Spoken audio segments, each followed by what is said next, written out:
Des éclats de voix tirent Lynn de son sommeil. Lorsqu'elle ouvre les yeux, elle constate qu'elle n'a toujours pas quitté cet état paradoxal, à la fois végétatif et éveillé. La tribu des primates est en effervescence.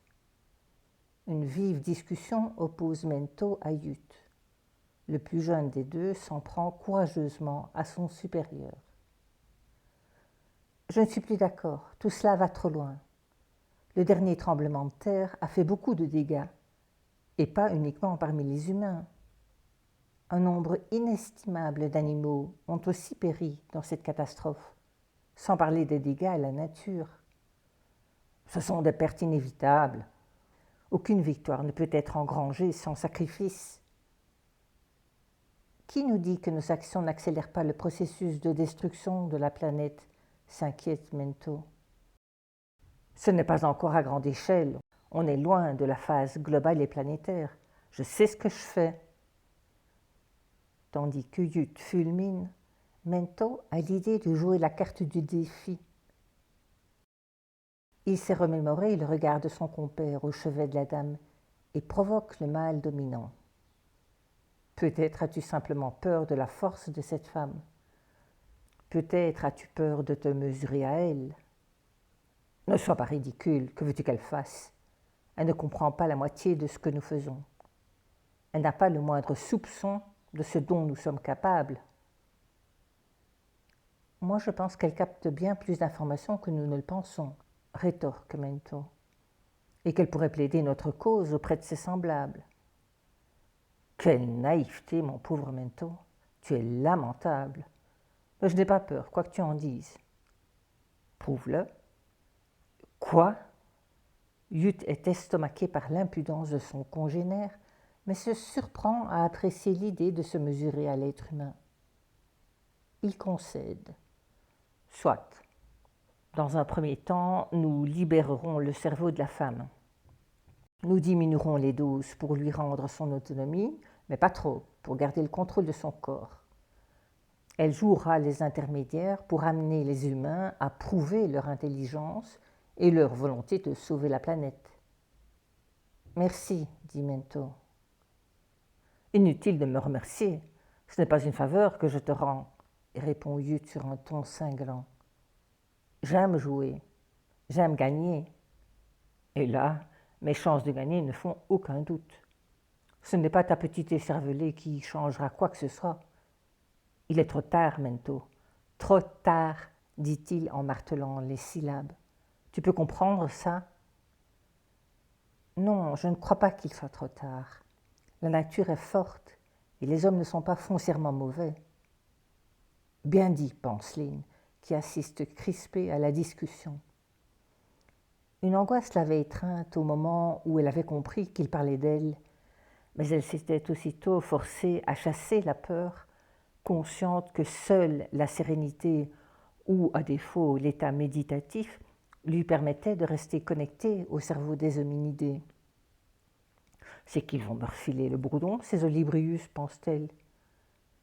Toutes ces catastrophes inexpliquées seraient l'effet des animaux qui se liguent contre les humains. Qui croirait une ineptie pareille? Tout à coup, la silhouette de Mento se dresse aux côtés de Lynn. Il la fixe de son regard déterminé. Alors que le primate s'agite d'un air gauche à son chevet, elle comprend par une série de flashs dont elle reconnaît le mécanisme pour l'avoir déjà vécu dans la réalité, le plan fomenté par les animaux, sous la houlette de Ute, est destiné à éradiquer la race humaine. Elle comprend la révolte des animaux à la vue de la destruction sans cesse plus poussée de leur habitat et leur volonté de s'attaquer désormais aux humains. Les attaques avaient été mineures dans un premier temps et n'avaient blessé personne. Elle se souvient effectivement de ces fissures inexpliquées dans les constructions en France et dans le sol au Chili et adresse un regard interrogateur à Mento, l'air de dire « Comment est-ce possible ?» Et Mento a un petit sourire aux lèvres de visualiser une armée de campagnols à l'œuvre sous les fondations des maisons et des routes.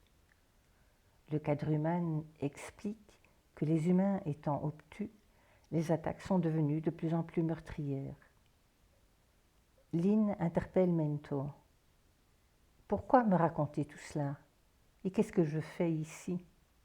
Pourquoi ne suis-je pas libre de mes mouvements?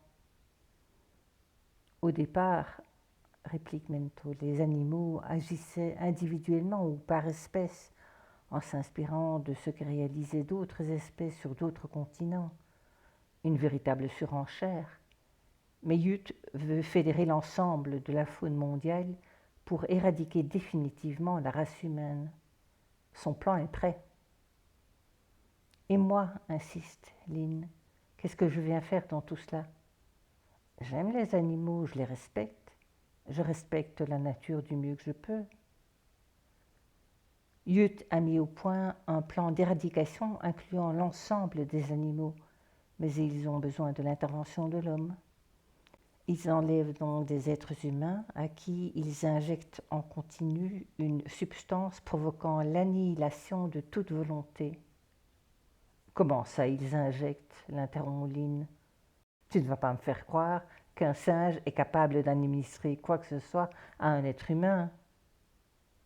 Lynn, répond Mento sur un ton paternaliste, que fais-tu de l'hypnose? La suggestion mentale, peu importe le terme.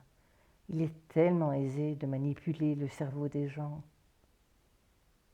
Alors que Lynn le considère d'un regard sidéré, l'hominidé poursuit. Tu ne vas pas me dire que tu n'es pas consciente de l'endoctrinement des masses à l'échelle planétaire. Pas un seul endroit du monde n'est épargné. Tous les peuples ont leur religion, leurs croyances, leurs traditions, parfois tellement destructrices. Lynn réagit. Les gens ont besoin de croire pour se raccrocher à quelque chose, pour ne pas désespérer. La vie est tellement dure. Ce sont les humains qui sont durs, cruels même. Ils vont jusqu'à mutiler, torturer, tuer, au nom de croyances ancestrales ou de religion, à croire qu'ils n'ont plus la faculté de penser par eux-mêmes. Lynn chasse de son esprit la pensée oppressante des excisions que le mot mutilé a évoquées dans son esprit. Mento commente. Oui, c'est ça. C'est commode, hein, de fermer les yeux sur la cruauté humaine. Il est plus facile de chasser la pensée quand elle dérange, n'est-ce pas? Une telle souffrance infligée à vos semblables, au nom d'une croyance, d'une religion. L'hominidé a secoué la tête de droite à gauche, signifiant qu'à ses yeux, ces actes d'humains dépassent l'entendement. Lynn tente une justification. Le problème de toute religion, c'est que les gens ont besoin de croire au miracle. Fuir tout simplement la réalité tellement dure à supporter parfois. La vie est un miracle, répond Mento. La nature est un miracle permanent. Il n'y a que deux façons de vivre sa vie. L'une en faisant comme si rien n'était un miracle, l'autre en faisant comme si tout était un miracle. Lynn est bien tentée de se laisser convaincre, mais force est de constater qu'elle converse avec un grand singe et qui cite Einstein par-dessus le marché. Mento fait comme s'il n'avait rien entendu, mais ne peut réprimer un sourire d'autosatisfaction tandis qu'il poursuit. Et ce lien qui nous unit tous les êtres vivants de cette planète, on est tous dans une enveloppe différente, les plantes, les animaux, les êtres humains, mais on est tous pareils. On fait partie d'un tout. On est tous un petit bout de l'autre, des autres. Te sens-tu si différente de moi? Je suis juste dans une autre enveloppe corporelle que toi, mais la différence s'arrête là. Lynn ne peut s'empêcher de rire à l'évocation de l'enveloppe. Elle réplique. Tu me fais penser à ce film, je ne sais pas si tu l'as vu. Ma pauvre fille, s'interrompt-elle. Tu demandes à un primate s'il a vu un film. Oh, et puis zut, au point où j'en suis. Elle poursuit. Ce film où le héros est accueilli par un moine tibétain qui, tout en parlant à son hôte, prend une théière et laisse infuser du thé, puis il en verse dans une tasse. Ses gestes sont calmes, lents et précis. Il demande à son hôte « Qu'y a-t-il dans cette tasse ?» L'hôte répond du thé. Sans attendre, le moine prend alors la tasse par l'anse et la fracasse sur la table. La porcelaine se brise et répand le thé sur le bois. Sous les yeux ahuris de l'hôte, le moine, toujours aussi serein, s'empare d'une serviette et se met à éponger le liquide. Il tord ensuite la serviette au-dessus d'un bol et redemande à son hôte ce qu'il y a dans le bol. Du thé, qu'il soit dans la théière, dans la tasse, dans le tissu ou dans le bol, c'est toujours le même thé. Je pense que le message qu'essayait de transmettre le moine était que l'enveloppe corporelle ne compte pas, que l'âme reste la même, quel que soit le contenant. Comme Lynn s'est tue, le primate reprend la parole. N'as-tu pas cru toi-même pendant des années de ferveur catholique qu'une femme pouvait tomber enceinte sans même être fécondée? Et tu ne parviens pas à croire qu'un anthropoïde puisse prendre le contrôle du cerveau d'un humain? Anthropoïde, songe Lynn. Voilà qu'il parle comme un savant, mais je rêve. Une fraction de seconde lui suffit pour comprendre ahuri. Mais oui, c'est bien ça, je rêve et j'en ai conscience. Comment s'appelle déjà ce type de rêve? Un rêve lucide, voilà, c'est ça. Je fais un rêve lucide. Elle entreprend d'expliquer au singe ce qu'elle avait lu dans un magazine à propos du rêve lucide. Au lieu de capter les informations du monde extérieur comme pendant la journée, le cerveau projette sur notre rétine les images que nous avons enregistrées. Nous avons donc l'impression qu'il s'agit d'images extérieures, alors qu'en fait, il s'agit d'une forme d'hallucination. Nous interprétons ces images pour en faire une histoire. Or, pendant un rêve, comme la mémoire à court terme ne fonctionne pas, nous ne remarquons pas les situations incohérentes. Ce n'est qu'au réveil, lorsque la mémoire à court terme se remet en marche, que nous nous rendons compte de l'irrationalité de certains détails. Un psychologue américain a mené une expérience et a démontré qu'on peut être conscient quand on rêve. Il a placé des volontaires dans un laboratoire du sommeil et leur a demandé de bouger lentement les paupières dès qu'ils étaient conscients de rêver, en marquant des pauses de 30 secondes entre deux mouvements. Les autres parties de leur corps étaient inertes, prouvant qu'ils dormaient. En théorie, expliquait le psychologue, il ne faut aucune disposition particulière pour appliquer la technique, juste affûter sa lucidité, prendre pleinement conscience de ce que l'on vit et de ce qui nous entoure plusieurs fois par jour, et mémoriser consciemment ces gestes pour les inscrire dans les rêves. En d'autres termes, en atteignant l'état de rêve lucide, on ne débranche pas sa mémoire à court terme. Pendant le sommeil, on identifie les situations étranges et on comprend que l'on rêve. Soulagé d'avoir enfin trouvé une explication plausible à ces situations, Lynn achève son petit exposé par un triomphant « cause toujours, je sais à présent que tout ceci n'est qu'un rêve ». Imperturbable, Mento reprend ses commentaires. Je ne sais pas trop quel vocable utiliser pour te faire comprendre le mécanisme, mais prenons le terme qui sera le plus évocateur pour toi. Imagine que la téléportation soit possible. On téléporte le cerveau d'orang-outan, qui utilise ainsi l'enveloppe corporelle des êtres humains pour accomplir tout ce qu'ils ne peuvent faire eux-mêmes. Téléportation, n'importe quoi, le couple Lynn. Guillerette, depuis qu'elle a la conviction de faire un rêve lucide, elle plaisante. Tu es mignon, mais tu pousses le bouchon un peu trop loin, Maurice. L'allusion à la publicité ne fait visiblement pas rire le primate, et Lynn se demande si les singes ont le sens de l'humour. En réponse, Mento lui adresse un regard chargé d'une tristesse teintée d'un tel découragement qu'il ébranle la femme. Elle a beau savoir qu'elle rêve, elle pressent que ce qu'elle s'apprête à entendre est peu réjouissant. Attends d'avoir saisi la totalité de la situation. On verra bien après si tu as toujours le cœur à rire. Et puis zut, je vais te montrer, ça ira plus vite. Tu n'auras qu'à me suivre en pensée. Soudainement, Lynn se retrouve dans une chambre identique à celle où son propre corps est allongé pendant que ses méninges jouent les filles de l'air. Elle soupire de soulagement à l'idée que la jeune femme aux superbes cheveux châtains qu'elle voit là n'a nullement l'air de souffrir. Mento réagit instantanément à cette pensée qu'il a interceptée en imposant une autre image à Lynn. Celle-ci sent son cœur se serrer devant le spectacle de jumeaux en larmes, l'un dans les bras d'un homme, l'autre dans les bras d'une femme plus âgée, qui secoue le bébé comme un prunier, dans l'espoir, de toute évidence vain, de le calmer, alors qu'elle est visiblement elle-même dans un état d'agitation extrême. Étrange cette manie qu'ont les Occidentaux de faire tressauter les bébés dans leurs bras. C'est pas un orangina, pense Lynn. Comme si nous aimerions être ballottés ainsi pendant des heures. Lynn interroge Mento. Que se passe-t-il? Ils ont enlevé la mère. Enlevé, je veux dire, vraiment. Pas simplement colonisé comme toi. Sympa le coloniser, songe Lynn, mais elle ne relève pas, jugeant le moment mal choisi, tandis que Mento poursuit.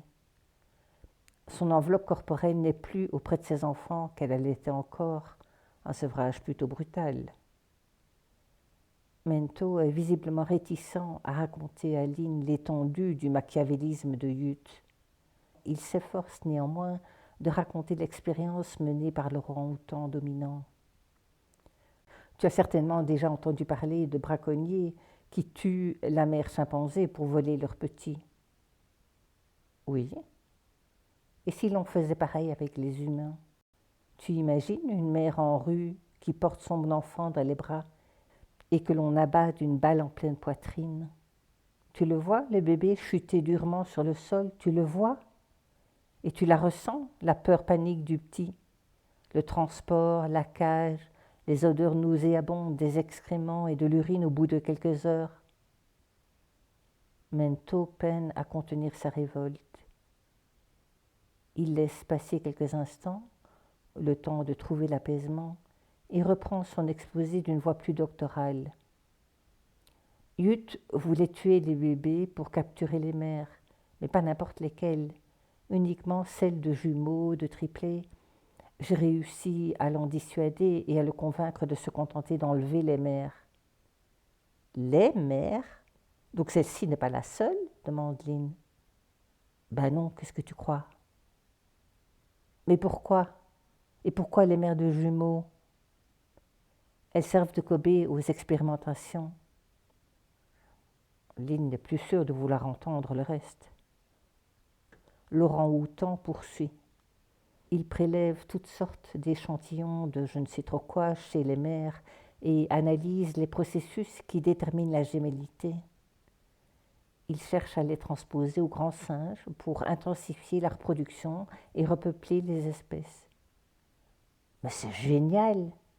Oups, on ne va peut-être pas s'emballer non plus, se reprend-elle en aparté avant de poursuivre.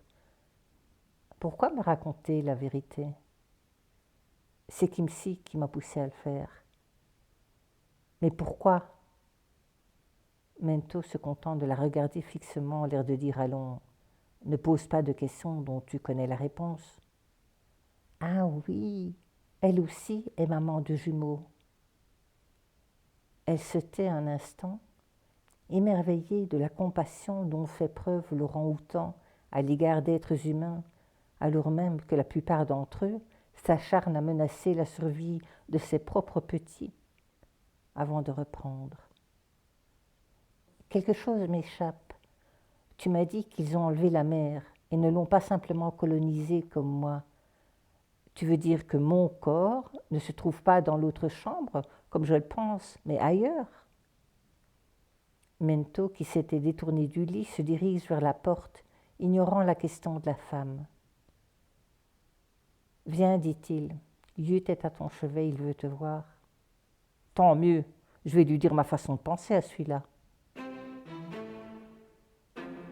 Alors qu'elle se retrouve devant l'orang-outan, Lynn se calme à l'idée que tout ce qu'elle entend, voit, vit, lui semble-t-il du moins, relève tout simplement d'un cauchemar dont elle va bien finir par se débarrasser à son réveil.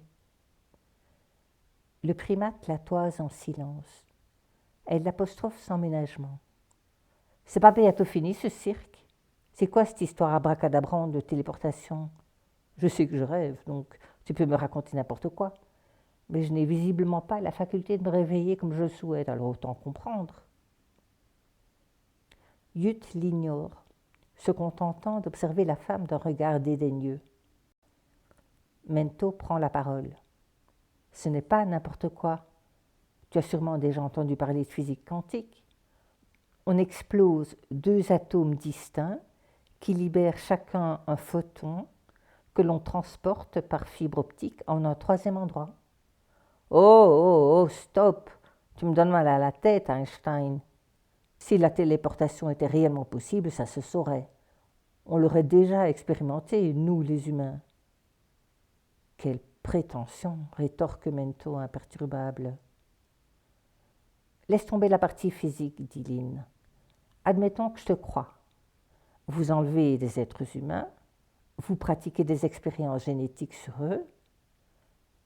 Comment faites-vous pour transporter le matériel, les corps des otages, etc. ? Simple question de logistique. Nous nous accaparons des hommes dont nous avons besoin en prenant le contrôle de leur cerveau. Quoi de plus facile que de prendre un avion, acheter un billet de train quand on a une forme humaine? Prendre un avion, un train, mais pourquoi faire? Et les personnes concernées ne se douteraient de rien. Non, souviens-toi de tes sensations. Tu as peut-être un déficit de l'inhibition latente, ce qui t'a permis de détecter davantage d'ondes que les autres. Ça te dérangerait de traduire? Tu crois que je me balade avec un dictionnaire dans mes rêves? C'est le processus neurologique inconscient qui nous permet de trier automatiquement toutes les informations que notre cerveau doit traiter, sans quoi nous serions submergés de stimuli. Les odeurs, les bruits de fond, les images, les sensations. Nous recevons à chaque seconde une multitude d'informations que nous zappons pour nous concentrer sur l'essentiel. Donc, les personnes concernées ne se doutent de rien. Et les autres? Il doit bien y avoir des gens qui remarquent que les personnes que vous colonisez ont un comportement bizarre, non? Avant même que Mento ne réponde, Lynn frissonne à l'idée de ces centaines de regards mornes et vides qu'elle a l'habitude de croiser le matin en prenant le métro et qu'elle a mis sur le compte du ras-le-bol généralisé, de la crise économique, du climat de pessimisme ambiant. Yut, qui ne perd pas une miette des pensées de l'être humain, l'attire de sa rêverie. Quod Yuti placuit legis habet vigorem, énonce-t-il, sortant de son mutisme méprisant. Lynn le regarde d'un air cruche, mais n'a pas le temps de l'interroger. L'orang-outan dominant s'est lancé dans un monologue agité. Notre réussite viendra. Vous vous prenez pour des dieux, vous occupez la terre comme si elle vous appartenait. Vous la polluez, vous détruisez nos espaces verts pour construire des villes, produire toujours plus, sans laisser la terre respirer, se régénérer. Sais-tu que 2 millions d'hectares de forêts tropicales sont détruits chaque année pour faire paître des animaux et faire pousser leur nourriture, animaux que vous élevez pour les manger et dont vous déversez les excréments non traités dans nos océans? Vous me dégoûtez, vous les humains, et votre arrogance. Vous n'avez pas l'air d'avoir conscience de ce dont nous sommes capables. Nous vous avons pourtant donné suffisamment d'avertissements. Wie niet horen will, moet voelen. Qui ne veut rien entendre doit ressentir. Vous n'avez pas compris avec les incidents mineurs, panne de voiture, fissures dans les immeubles et les routes, incendies. Lynn l'interrompt. Tu n'espères tout de même pas me faire croire que les animaux peuvent faire des dégâts au point de mettre en péril les activités humaines. Tu n'as pas entendu parler de l'histoire des fouines bousillant les moteurs de voiture? Si, vaguement. Sais-tu combien de fouines ont provoqué la panne de 75 véhicules en une nuit? 5. Sais-tu combien de fouines il existe sur cette planète? Oh, quel sagouin, c'est pas... Sagouin, je vais t'en coller une de sagouin, réplique le primate. Je disais, ce n'est pas parce que tout à coup des millions d'êtres humains vont découvrir le matin que leur véhicule est endommagé qu'ils vont en mourir, reprend Lynn. Non, ils ne mourront effectivement pas de la panne infligée à leur voiture, ni peut-être de l'incendie de leur maison, mais ils s'entretueront dans la panique. Dans un événement traumatisant, l'être humain a un instinct de survie surdéveloppé, c'est chacun pour soi, quitte à piétiner son voisin à mort. À cette évocation, Lynn se remémore les images du drame du Heysel qui avait marqué son adolescence. Elle l'avait suivi en direct à la télévision juste avant la finale de la Coupe d'Europe en 1985. Les hooligans avaient semé la panique en attaquant les supporters de l'équipe adverse qui, pris de peur, s'étaient mis à refluer vers le bord de la tribune clôturée par un mur et des grillages. Le mur avait fini par céder sous la pression. Les gens se marchaient littéralement les uns sur les autres. 38 victimes, piétinées par la foule qui tentait de fuir. Jut découvre les images au fur et à mesure que la jeune femme ramène ses souvenirs au niveau de la conscience. Il poursuit sa démonstration. Même les déraillements de train, les disparitions d'avions inexpliquées, entre guillemets, n'ont pas suffi. Vos scientifiques tirent la sonnette d'alarme depuis des années déjà, mais vous poursuivez vos modes de consommation, de déplacement, de vie de la même façon. Nous sommes donc passés à une phase offensive.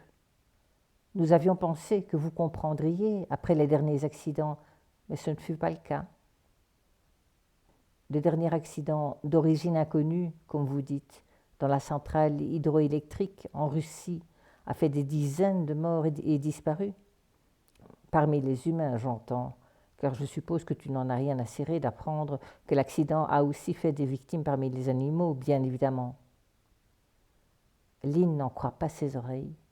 Ces deux singes sont en train de lui faire gober que les animaux seraient à l'origine de tous ces accidents d'origine inconnue. Elle les invective. Vous cherchez quoi au juste? À nous exterminer? C'est complètement insensé. Absorbée dans ses réflexions, elle n'a pas vu l'expression de profonde lassitude qui se peint sur le visage de Mento. Au bout de quelques secondes, ce dernier intervient dans un profond soupir. Les humains nous laissent-ils le choix? Ils agissent comme si la terre leur appartenait. Ils nous exterminent, nous. Lynn est atterrée. Attendez, vous n'avez peut-être pas tout envisagé. Peut-être l'être humain est-il indispensable à la survie de la planète. Qu'en savez-vous? Elle n'a pas le loisir de développer ses arguments. Les primates ont disparu de son champ de vision. En une fraction de seconde, ses pensées l'ont transporté vers une vaste étendue de terre calcinée, un noir charbon couvrant uniformément le moindre centimètre carré de terre, branches aux trois quarts consumées, troncs déformés encore fumants, tandis qu'au loin s'agite une armée de pompiers luttant contre un incendie de forêt qui les dépasse. Sans transition, l'image fait place à un autre lieu de désolation. Un bataillon hétéroclite d'hommes jeunes et vieux, infirmiers, militaires, secouristes, s'active à fouiller les gravats poussiéreux de ce qui devait être un immeuble avant son effondrement. La scène suivante achève de conforter la jeune femme dans l'idée qu'elle cauchemarde. Les débris d'un fuselage pulvérisé éparpillés sur un rayon de 300 mètres. À peine a-t-elle compris qu'elle voit les restes d'un avion écrasé qu'elle passe à la scène suivante. Lorsqu'elle voit arriver sur elle une vague de la hauteur d'un mur, Lynn hurle et se redresse en nage dans son lit.